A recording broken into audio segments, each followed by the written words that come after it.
Seguimos y vamos a comentar un problema que están viviendo miles, si no es que cientos de miles de mexiquenses que tienen licencia de conducir y que ya se les venció. El gobierno anunció con bombos y platillos que iba a llevar los formatos a domicilio para que le fueran a pagar el banco y después iba a llegar también a domicilio por correo.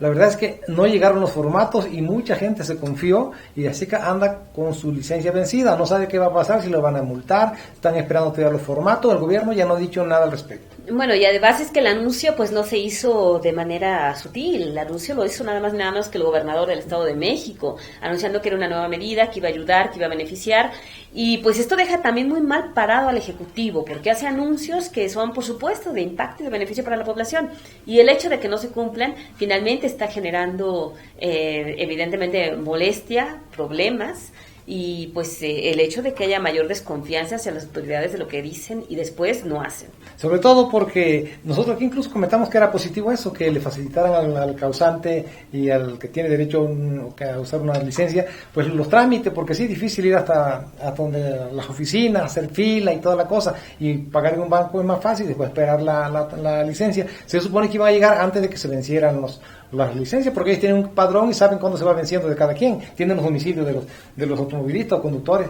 de vehículos, y la verdad es que no llegaron y no han llegado y ya no se sabe nada. Entonces la gente que quedó con su licencia vencida por confiar en esa promesa, en ese ofrecimiento, pues ahora no sabe qué hacer.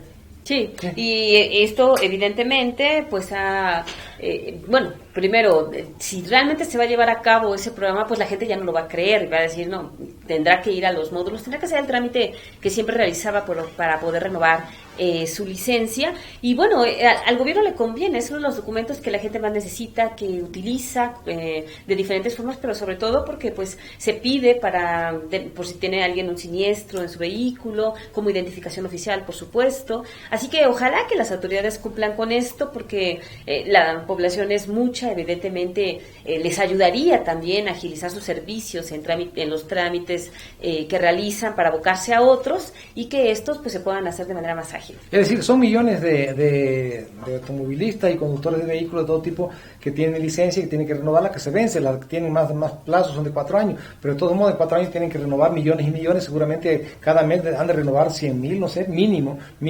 entonces pues sí afecta a mucha gente, ¿no? Así es. Y bueno, también queremos mencionar estos nombres, la terna famosa que ha enviado el presidente de la República para ocupar los espacios de la Suprema Corte que estarán vacantes, y entre ellos, bueno, el polémico, por supuesto, es el del procurador mexiquense, Alejandro Gómez Sánchez, quien ha sido muy criticado porque, bueno, pues pasar de procurador a ministro de la Corte, la verdad es que parece un regalazo. Pero sobre todo es un procurador muy cuestionado, ya tiene muchos cuestionamientos, muchas críticas y muchos señalamientos que afectan incluso al propio gobierno federal, el propio gobierno del presidente Peña, porque pues está irreflexivamente propuso a alguien que está muy cuestionado, está pendiente lo de Tlatlaya.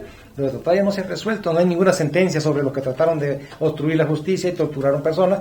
Y que además él negó en su momento. Exactamente. Entonces, con esos cuestionamientos, yo no me explico qué asesores tiene el presidente que no le hacen ver que eso estaba mal. Ya le fue mal con el senador Cervantes, que también quería ser ministro, renunció antes para quedar elegible, y la verdad es que no lo quisieron porque se le suponían vínculos con el Ejecutivo muy cercano, claro. Es primo del el jurídico de la Presidencia de la República, el que era diputado aquí. Gracias. Entonces, ahora de nuevo mandan al procurador en la terna, pues no va a quedar porque es difícil que quede, ni siquiera al PRI entusiasma esa propuesta, por una parte. Por la otra también está reciente lo de Sergio Alcocer, que quiso ser rector de la UAM precisamente por venir de la función pública, de la administración pública, era subsecretario de Relaciones Exteriores para América del Norte, y de luego eso le impidió que llegara a la UNAM, y todo eso tomó como una cuestión de fracaso del gobierno de la República. Pasó lo mismo con Cervantes, y seguramente va a pasar lo mismo con Gómez Sánchez, el procurador de aquí, pero como dice Juan Gabriel, ¿qué necesidad? Sí, la verdad es que esto también habla muy mal, porque estaría finalmente atentando contra la carrera judicial. Evidentemente hay jueces y magistrados federales que están me parece, o deberían estar muy por delante del actual procurador mexiquense, que tienen mayores conocimientos, en fin, en prácticamente todo, en práctica, en todo, tendría que ser prioridad en la lista antes que un procurador que puede estar ahí por, no sabemos si por amiguismos o por cualquier otra cuestión, que evidentemente se está criticando, se está señalando, se está cuestionando, y que si no es así, pues ¿para qué meterlo? Sí, claro. Porque llegar a ser ministro no es cualquier cosa, es uno de los cargos más importantes en este país, y que requieren de gente especializada porque están resolviendo asuntos delicados. La Corte, bueno, últimamente pues ha dado fallos también que han sido polémicos, pero que han requerido un estudio minucioso, y no sabemos si el procurador esté como para estar en ese cargo. Y sobre todo porque la Suprema Corte pues es el Poder Judicial, que es uno de los tres poderes del país, los tres poderes que conforman el gobierno. Entonces, introducir gente que se ha llegado al Ejecutivo, pues en primer lugar queda mal parada la Suprema Corte por su y afecta la carrera judicial. Además, entonces yo creo que eso fue un error de un poder autónomo muy grave que no se debió haber cometido, pero pues ahí está, ya lo cometieron. Habrá que ver si lo impulsa. Si queda, pues mal, porque imagínate, contra la crítica de toda la gente, y si no queda, pues también para qué lo ponen, queda mal que lo propone. Así es. Y bueno, mencionar rápidamente, porque no habíamos tocado el tema de los atentados de Francia, que fueron muy lamentables, por supuesto, de estos grupos terroristas, pero también de esa respuesta tan agresiva que ha tenido Francia, que ahora está unida a Rusia, para pues atacar a los responsables. Yo creo que aquí es una cuestión de acumulación de odios, y que desde luego la forma que se está tratando no es lo mejor de resolverlo, pero son odios de siglos que vienen acumulándose cada día más, y en este caso además nosotros no entendemos la mentalidad de lo que es la gente de allá, de los musulmanes. Los juzgamos con los criterios, con la forma de reaccionar de lo que somos nosotros, y la verdad que es diferente. Entonces, por ejemplo, estos bombardeos que también matan población civil inocente, como estos inocentes allá, es condenable lo de Francia.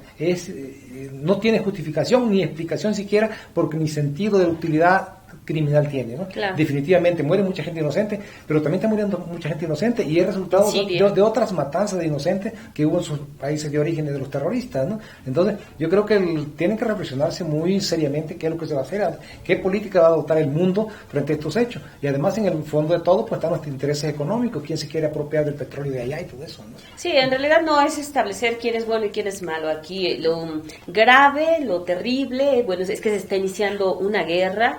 Parece que tenía razón el Papa Francisco cuando dijo que esto podría ser la tercera guerra mundial. Es terrible lo que está ocurriendo, porque además las víctimas son inocentes, son gente inocente que no tiene nada que ver, que no han sido los terroristas que están matando, y evidentemente los franceses, que tampoco tenían ninguna culpa, e incluso gente extranjera como algunos pocos mexicanos. Yo creo que en cuestiones de víctimas inocentes, pues no hay víctimas inocentes buenas y víctimas inocentes malas, todas son inocentes buenas, es decir, tanto los familiares, los que viven en los países de los terroristas, como los que vienen a asesinan acá en Francia, ¿no? Entonces, donde quiera que se cometa un atentado contra inocentes, pues son víctimas que no tienen justificación, y es condenable, venga de donde venga, ¿no? Por supuesto, a donde sea, y pues Siria también está sufriendo mucho, lamentablemente, ¿no? Sí, y luego queremos referirnos al problema deportivo que trae Castillo contra el Comité Olímpico Mexicano, porque las federaciones dicen que, según Castillo, lo decía hoy, pues se han acostumbrado a robarse el dinero que les da el gobierno y no hacer nada, pero el problema aquí es que el deporte olímpico internacional no se rige por leyes nacionales, sino por internacionales, la de ellos. Sí, pueden excluir a México de los próximos Juegos Olímpicos. Sí, evidentemente sus acusaciones son muy fuertes, son graves, y hablan de algo que pues algunos deportistas y algunas personas habían mencionado sin señalamientos específicos en torno a que pues en realidad no se aplica adecuadamente el dinero que se destina al deporte. Pero por otro lado, como tú mencionas, pues la respuesta ahí puede ser sacar a México de los Juegos Olímpicos, lo cual también le pegaría mucho. Imagínate que no se le puede hacer rendir cuenta a las federaciones, porque van y se quejan con su Comité Olímpico Internacional y sancionan al país, aunque ellos roben, así que no se les puede tocar, que también está mal. En lugar de que rindan cuentas, en lugar de que se transparente y se determine qué está pasando con el dinero que se entrega. Porque finalmente, al ser dinero público, el gobierno tiene toda la autoridad y todo, por supuesto, para exigir que se le diga dónde está y qué está pasando con ese dinero. Y Castillo hacía de ocasiones graves, ¿no? muy graves. Entonces habrá que ver también qué pasa ahora, ¿no? Si las va a sustentar, si va... ¿qué viene? Si viene una sanción incluso para México, como tú mencionas, o si vendrá una mayor transparencia de los recursos, lo cual se beneficia. Sería bueno que el Comité Olímpico Internacional importara la transparencia, le importara la reducción de cuentas. Por supuesto, porque sí, eso podría pasar en otros países que además también podrían unirse y pedir que se les señale qué está pasando con el dinero. Claro. Y bueno, antes de irnos nada más mencionar que pues lamentablemente ayer cayó un trabajador de los empleados que están haciendo la remodelación del Teatro Morelos, y bueno, esta persona cayó de una distancia, una altura de entre 10 y 15 metros, y bueno, pues al parecer falleció. Así que bueno, pues ojalá que tengan más cuidado las autoridades, habrá que ver qué pasa. Es el segundo trabajador que cae de esas obras, el otro fue en septiembre. Y las empresas que con los contratan, ¿no? Porque son particulares también. Evidentemente sí, ahí la responsabilidad pues es de ellos, ¿no? Pero bueno, nos vamos, Macario, buena tarde. Buenas tardes. Buenas tardes y ojalá que nos pasen en otro programa.